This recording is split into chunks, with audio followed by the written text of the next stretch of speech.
बीते साल में कोरोना महामारी के कारण उद्योग धंधे बुरी तरह से प्रभावित हुए थे। भारतीय अर्थव्यवस्था में भी लगातार 2 तिमाहियों में गिरावट दर्ज की गई। वहीं कई लोगों को कोरोना काल में रोजगार से हाथ भी धोना पड़ा है। वर्तमान में कोरोना महामारी की दूसरी लहर ने भी उद्योग धंधों को बुरी तरह से प्रभावित किया है। हालात ये हैं कि आम आदमी के लिए घर परिवार का गुजर बसर करना भी मुश्किल हो गया है। इसी कड़ी में अगर धोबियों के काम की बात करें तो राजधानी शिमला में कोरोना की वजह से धोबियों का काम भी बुरी तरह से प्रभावित हुआ है। रोजाना लोगों के कपड़े धोकर गुजर बसर करने वाले इन धोबियों का काम ठप हो गया है। जो 1.5-2 महीने से कोविड की वजह से सारा बंद है, उसकी वजह से हम बहुत ज़्यादा परेशान हैं और जब तक होटल लाइन ये खुलती नहीं तब तक हमारा भी काम नहीं चलेगा, क्योंकि हमारा रोज़गार होटल से जुड़ा हुआ है। और इस करके हम चाहते हैं कि हम सरकार हमारे लिए कुछ ना कुछ इसके लिए कुछ करे, कि ताकि हमारी रोजी रोटी भी धीरे धीरे चलती रहे। हालात ये हैं कि कई धोबी शिमला से पलायन कर चुके हैं। राजधानी में काम करने वाले अधिकतर धोबी उत्तर प्रदेश और बिहार के रहने वाले हैं, जो लंबे समय से शिमला में रहकर अपना गुजर बसर कर रहे हैं। पहले काम अच्छा खासा चल रहा था, लेकिन कोरोना ने धोबियों के जीवन को भी हिला कर रख दिया। हम लोग कहाँ बंदे जाए, गरीब बंदे हों, कहाँ पे जाए, दिहाड़ी लगाने वाले बंदे हों। उसमें क्या जितना 2-4 महीना काम खुला और फिर लॉकडाउन लग गया, क्या फ़ायदा। सरकार को सोचना चाहिए।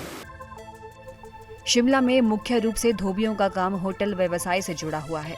शहर भर के होटलों से चादरें, तकिए कवर और अन्य कपड़े धुलने के लिए आते हैं, लेकिन कोरोना की वजह से होटल बंद पड़े हुए हैं। ऐसे में धोबियों को भी काम नहीं मिल रहा।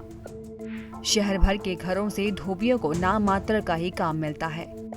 ऐसे में जब पर्यटन कारोबार ठप पड़ा हुआ है, होटल बंद हैं, तो धोबियों को भी रोजगार नहीं मिल रहा। और कोविड की वजह से बहुत ज़्यादा दिक्कतें हैं हमारे लोगों के पास। हम तो गरीब बंदे, दिहाड़ी लगाने वाले, काम ही नहीं है और टूरिस्ट ही नहीं है, हम कहाँ जाए।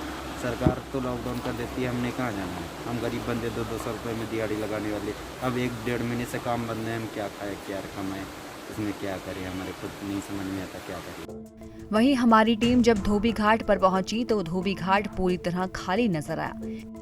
केवल एक ही धोबी वहां काम करता नजर आया और वह भी अपने काउंटर को दुरुस्त कर रहा था। कभी सुबह से शाम तक कपड़ों से भरे रहने वाला धोबी घाट बिल्कुल खाली पड़ा हुआ है। धोबियों का कहना है कि जैसे तैसे रोटी का तो जुगाड़ हो जाता है, लेकिन अन्य खर्चे चलाना मुश्किल हो गया है। जैसा कि आप देख सकते हैं, यहाँ पे 1 महीने से घाट पूरा हमारा खाली चल रहा है, ना कोई काम आ रहा है, सभी होटल बंद हैं और ना कोई। और हमारा जो हिमाचल का मेन काम चलता है वो भी टूरिज़्म से चलता है, पर हमारे हिमाचल का टूरिज़्म भी पूरी तरीके से ठप पड़ा है और हमारा सबका काम भी बंद पड़ा है। वहीं धोबी घाट पर काम करने वाली किरण का कहना है कि कोरोना की वजह से काम प्रभावित हो गया है। ऐसे में वे अपने बच्चों के भविष्य को लेकर चिंतित हैं।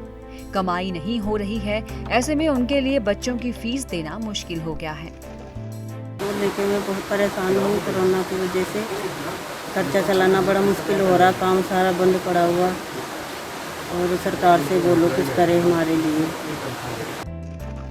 कोरोना वायरस की सबसे ज्यादा मार लोगों की जेब पर पड़ी है। काम चल नहीं रहा, पैसा आ नहीं रहा, ऊपर से लगातार बढ़ती महंगाई।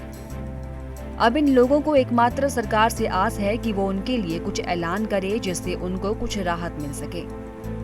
ईटीवी भारत हिमाचल प्रदेश के लिए शिमला से अंकुश डोभाल की रिपोर्ट।